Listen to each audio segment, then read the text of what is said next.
Bonjour, bienvenue aux étangs de l'abbaye. Aujourd'hui nous allons travailler une plante aux 1000 vertus, il s'agit des orties. Yann, est-ce que tu peux nous expliquer pourquoi tu as choisi cette recette à base d'ortie? C'est quelque chose qu'on a sous la main, qui pousse énormément, qu'on peut travailler de 1000 façons. Qu'on peut très bien comme aujourd'hui la faire en forme de soupe, en forme de gnocchi, donc c'est quelque chose qu'on a à la carte régulièrement. Non, on privilégie plutôt les toutes petites pousses comme ça, parce que c'est plus chargé en goût, et puis surtout pour les laver, ça sera beaucoup plus pratique. Il faut surtout c'est les prendre à la base, là où il y a le moins de poils urticants en fait. Allez, maintenant direction la cuisine, on va aller les laver, je vais vous montrer comment on fait. Donc là, première étape, un bain au vinaigre, un bain au clair. Donc on essaye de vérifier qu'il n'y ait pas de terre à la racine. Voilà, on enlève les grosses impuretés et on va les passer dans le premier bain au vinaigre. Et l'eau claire pour les racines. Hop, on enlève les queues. Une fois les deux bains effectués, on va les sortir, les égoutter. Par contre, pensez à utiliser des gants. Moi je suis main nue, mais c'est pas parce que vous les avez rincés que ça pique plus. Allez, première étape, blanchiment. Alors qu'est-ce que c'est que le blanchiment, Yann? Alors c'est l'étape où on va passer les orties dans l'eau bouillante. 1 ou 2 minutes. Là c'est juste pour qu'ils restent bien verts. Ça va fixer la chlorophylle. On leur fait un petit bain. Vous voyez comment ça ramollir. Hop. Donc je répète, de l'eau bouillante avec 2 pincées de sel, gros sel. Du gros sel. Alors après cette étape, direction l'eau froide. Donc une eau bien glacée. Dans l'idéal c'est de mettre une poignée de glaçons dans l'eau. Qu'elle soit vraiment froide pour les saisir et que le choc thermique fasse qu'elles deviennent bien vertes. C'est ça qui va donner le beau vert à votre assiette.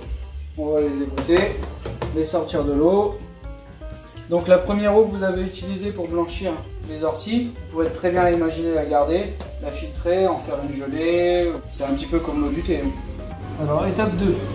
Pour accompagner notre crème d'ortie, on va travailler un produit de saison, l'asperge. Alors là je les ai choisis assez épaisses pour donner un petit peu de mâche à la crème. On va essayer de les garder croquantes. Donc en premier lieu, on enlève le bois de l'asperge. Vous pouvez les éplucher à plat, c'est plus simple. Là, on a préparé un fond de volaille. Si à la maison vous n'avez pas de fond de volaille, soit vous utilisez un cube magie, soit vous réalisez un fond de volaille. Un fond de volaille, c'est une carcasse de poulet, le restant d'un poulet. Vous mettez dans une marmite d'eau avec un bouquet garni, un petit peu de légumes et vous laissez cuire jusqu'à ce que la carcasse se décompose, qu'il n'y ait plus de morceaux de viande dessus, ni de cartilage. Vous la mettez au frais et là vous obtenez un fond de volaille. Donc le bouillon de volaille est en ébullition. Je vais plonger mon asperge et on va la laisser cuire. On va commencer par 8 minutes et on va voir. Étape 3, on va faire suer les orties. Alors c'est-à-dire qu'on va les faire revenir au beurre.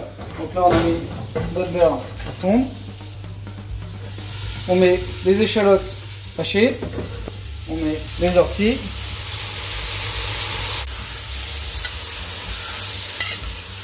Là c'est juste pour les faire suer, donc cuire les échalotes, les orties. On va les laisser bien compoter tout doucement avec le beurre. Une fois qu'on a bien fait cuire nos échalotes et nos orties, donc on rajoute le mouillement, donc le fond de volaille. Voilà, à hauteur. D'accord, il faut qu'elle trempe entièrement dedans. Voilà, c'est ça. Après on laisse compoter, on met un couvercle, on a gardé la tige. Il y en a qui la travaillent que les feuilles, nous on a pris les jeunes pousses, on peut garder la tige. Ce qu'il faut s'assurer c'est qu'elle soit plus croquante mais qu'elle soit bien cuite et bien compotée. Donc là ça va pas être trop mal. Quand ça se déchire bien, il faut surtout laisser infuser le bouillon de volaille, que ça prenne bien le goût des orties. Notre asperge, on la pique. Voilà, vous voyez, le couteau il rentre sans forcer. Elle a encore un peu de fermeté, donc on va la sortir et on va la mettre de côté. On a des beaux orties compotées. Le fond, il a pris une petite couleur verte des orties, ça sent super bon. Alors, là on l'a mixé. L'idéal c'est d'obtenir, vous voyez, un jus bien lisse, qui est plus du tout de morceaux. Là j'ai choisi l'option juste fond de volaille et ortie. Mais libre à vous, après si vous voulez l'épaissir un peu, vous pouvez la crémer, il n'y a pas de problème. Donc l'asperge, je l'ai coupé en petits tronçons. On va disposer nos tronçons d'asperge dans le fond de l'assiette. Et voilà, pour finir, on vient arroser nos asperges avec la crème d'ortie. Et la recette est finie pour aujourd'hui. Bon appétit bien sûr.